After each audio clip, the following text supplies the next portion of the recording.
গত রাতে তুমি লাশ হয়ে যাওনি, কবরে তুমি যাওনি, তোমাকে আল্লাহ আবার একটা নতুন দিন দিয়েছে। তোমাকে আল্লাহ কত ভালোবাসে, আবার তোমাকে সুযোগ দিয়েছে।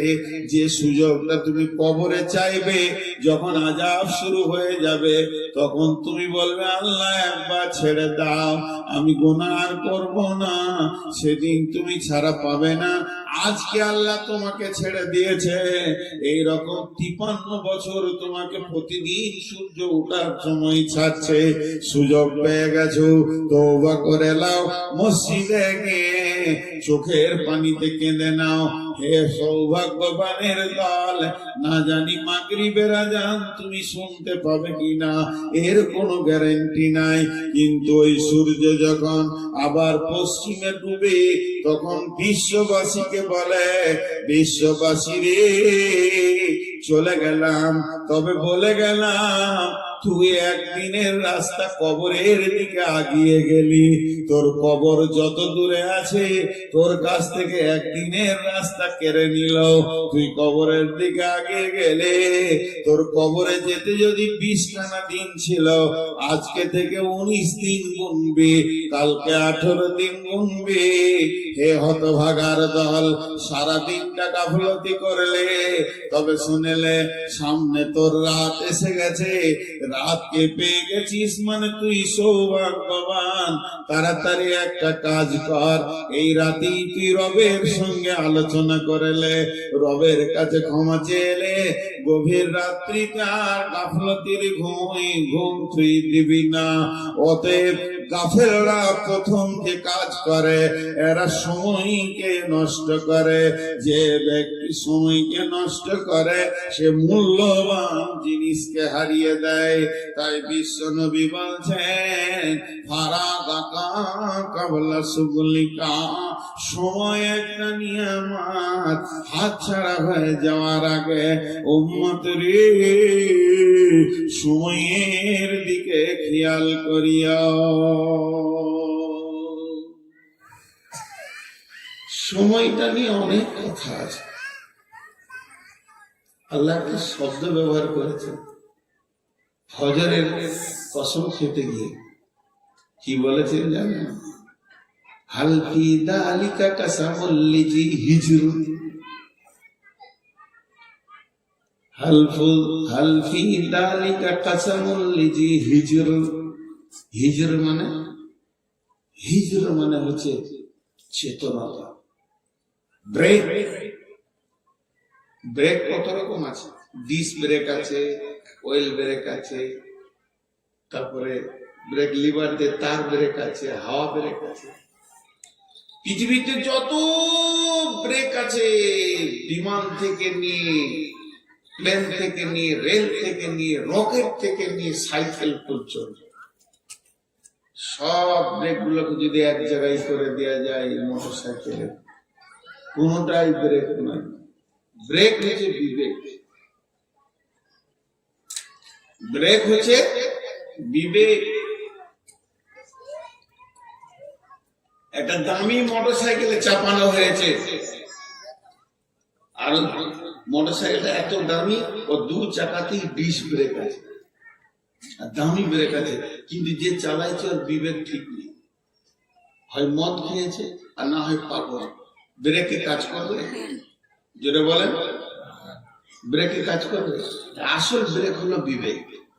ড্রাইভার কখন ব্রেক লিভারকে কাজে লাগায়? যখন ওর বিবেক আগে ব্রেক করে। কথা বুঝতে পারলেন? আল্লাহ বলছেন, ওয়াল ফাজরি ওয়ালায়ালিন আশরি ওয়াসফি ওয়াল ওয়াতরি ওয়াল লাইলি ইযা ইয়াসরি। আল্লাহ 4খানা কসম খাওয়ার পর বলছেন, হাল ফি যালিকা কাসামুল লিযি হিজর। আমার এই কসমগুলি কি বিবেকবানের চেতনা এনে দেবে না? তারা কি এখনো ব্রেক করবে না? এখনো কি জুয়াতে ঢুকবে? এখনো কি মদেতে ঢুকবে? এখনো কি তাসেতে ঢুকবে? এখনো রান্ডিখানা যাবে? এখনো বেশ্যাগিরি বেয়াদবিগিরি করবে, মেয়েরা বেপর্দা থাকবে, ছেলেরা লুচ্চা হবে, এখনো সুদের কাছে বসবে, এখনো সুদের টাকা কমবে, এখনো মদের বোতলে হাত দিবে, তবে ব্রেক কখন করবে? এদের কি চেতনতার ব্রেক এখনো হলো না? সময় কি এদের আসছে না? ফজর হয়ে গেল, সারা রাত চলে গেল, এখনো কি ব্রেকের ঢিলাটা থেকে গেল? এরা গ্যারেজে যাবে কখন? বিবেকের ব্রেকটা ঠিক করবে কখন? গাড়ির ব্রেক ঠিক আছে, বাইকের ব্রেক ঠিক আছে, মানুষের ব্রেকটাই ঢিলা আছে। বাইকের ব্রেক ঠিক আছে, ট্রাকের ব্রেক ঠিক আছে, ডাম্পারের ব্রেক ঠিক আছে, বুলোরোর ব্রেক ঠিক আছে, মানুষের ব্রেকটাই ঢিলা হয়ে গেছে। এটা সময় কাল একদিন বলবে, কেন তুমি তোমার ব্রেকের বিবেচনা নষ্ট করেছো? আল্লাহ তাবারাক ওয়া তাআলা বলছেন, বিশ্ব নবী বলছেন, সময়কে বড় নিয়ামত মনে করো, যে সময়টা তোমার হাত ছাড়া হয়ে গেছে, আর দ্বিতীয়বার তুমি ফিরে পাবে না। কয়টা বলা হলো? হ্যাঁ, জওয়ানি নিয়ামত বার্ধক্যের আগে, সুস্থ শরীর নিয়ামত রোগা হওয়ার আগে, সময় নিয়ামত হাত ছাড়া হয়ে যাওয়ার আগে। नंबर 4, गेना का कबला फकारी का, गेना का कबला फकारी का। বিশ্বনবী বলছেন, সম্পদ একটা নিয়ামত, যেদিন তুমি ফকির হয়ে যাবে সেদিন তুমি বুঝবে মালের কি দাম আছে। 4 জন উঠলো, এরা 1 টাকাও দিবে না। বক্তা যখন মালের কথা বলেছে তো নিশ্চয়ই কালেকশন হবে, পাগলরা বসে থাকবে, বুদ্ধিমানরা ঘর যাবে। ঠিক বলেছি না? জি, একটু দেখেন তফসিরটা শোনেন। বিশ্বনবী বলছেন, তুমি ফকির হবে। পৃথিবীর সমস্ত মানুষ একদিন ফকির হয়।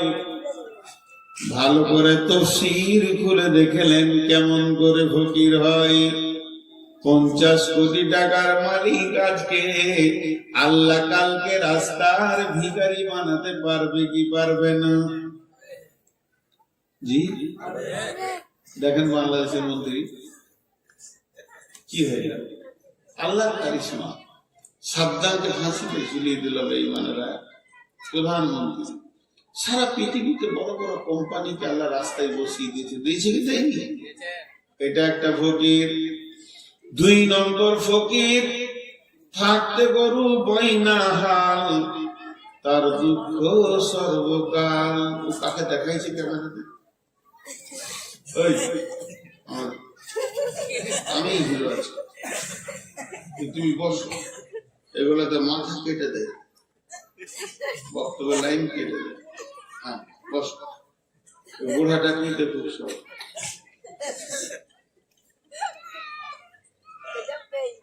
এই ফকিরটা কেমন? আল্লাহর নবী বলছেন, গেনা কা কাবলা ফাকারিকা। বিশ্ব নবীর জিভ থেকে বের হয়েছে তুমি ফকির হবে, তার মানে ফকির হতেই হবে, বিকল্প কোনো রাস্তা নাই।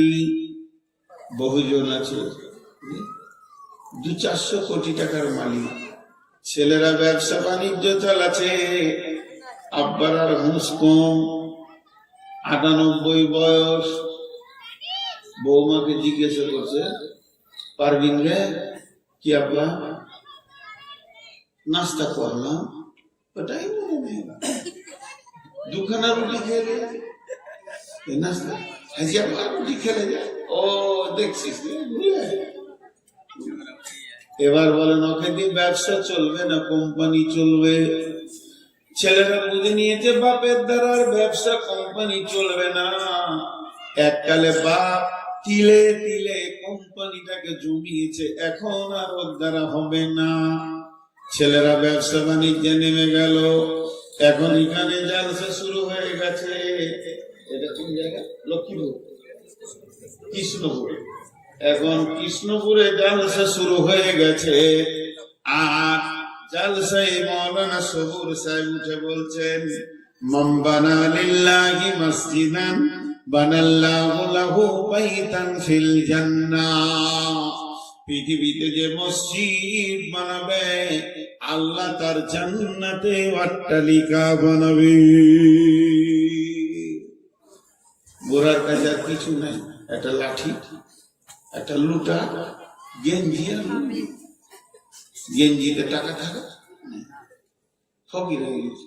মনে মনে ভাবছে, দুটা তো বেটা, ওদেরকে 300-400 কোটি টাকা দিলাম, তা আসুক, বড় বেটার কাছে নিব কিছু। বড় বেটা ঘর ঢুকছে 11:30, গোসল টোসল করে খাবে। জমিরুল নাকি রে? হ্যাঁ হ্যাঁ, কিছু বলছিল, 20,000 টাকা। 20,000 টাকা দেখুন, ফকির আর দাপট না। টাকা কি করবা ঘর? মসজিদের 2 তলা হবে, টাকাটা দিতাম। নিজের কবরকে বানানোর জন্য, আখেরাত বানানোর জন্য চিন্তা করে। ছেলে বলে, ছাড়ো তো ওদের কথা বলে, মলবির বকা ছাড়ো, সামনে চলে গেল। ভাবছি তাহলে ছোট বেটাকে বলবো। ছোটটা ঢুকছে, জি ছোটটা ঢুকছে মোটর সাইকেল। কি বলছে, সাথী নাকি রে? তো কি হলো? ওর হুঙ্কারে ও তখন বিনা পানিতে শুকনা ঢোক গেলে দিল। বলছি বাড়ি এলি নাকি, জিজ্ঞেস করছি, চলে গেল। বিশ্ব নবী বলছেন, তুই বস, তোর বাপকে বসা, কুষ্টি বসা, আর যতগুলো অঙ্কের মাস্টার আছে নিয়ে বস দে, তুই হিসাব করে তোর জীবনটা দেখ। এখন তুই ভিখিরি হয়ে গেছিস, ফকির হয়ে গেছিস, তোর জীবনে আর কোনো মূল্য নাই। তো বিশ্ব নবী বলছেন, গেনা কা কাবলা ফাকারিকা, মাল আছে, মালের একটা হ্যান্ডেল আছে। যতদিন হ্যান্ডেল তোমার হাতে, মসজিদে দাও, মাদ্রাসায় দাও, নিজের অ্যাকাউন্টে জমা করে নাও। যেদিন হ্যান্ডেল হাত ছাড়া হয়ে যাবে, হে আমার উম্মত, সেদিন 1000 মাথা ঠুকলেও তোমার ছেলে তোমার নামে দান করবে না। ওরা যে দান করছে না, এর জন্য দূষিত ওরা নয়। ন্যাংরার আটিতে ন্যাংরা হবে, ফজিলের আটিতে ফজিলি হবে, আবার গুঠির আটিতে গুঠি হবে। তুমি গুঠির আটি বসিয়ে দিয়ে ন্যাংরার অপেক্ষা করতে যেও না, কিয়ামত পর্যন্ত হবে না। তুমি নিজে ছিলে হাড় কিপটে বখিল মাল, তুমি দান করনি, তোমার ছেলেও দান করবে না। তুমি তোমার বাপের নামে 10 টাকাও কাউকে দেয়নি, তোমার ছেলে তোমার নামেও দেবে না। বড় বড় ইসলামী চিন্তাবিদরা বলছে, ছেলেদের হাতে টাকা দিয়ে দান করো। তুমি দিও না, বরং তুমি ছেলেকে ডেকে বলো, বাবা টাকাটা জমা করে এসো, তোমার দাদুর নামে গিয়ে বলবে, আব্বা জান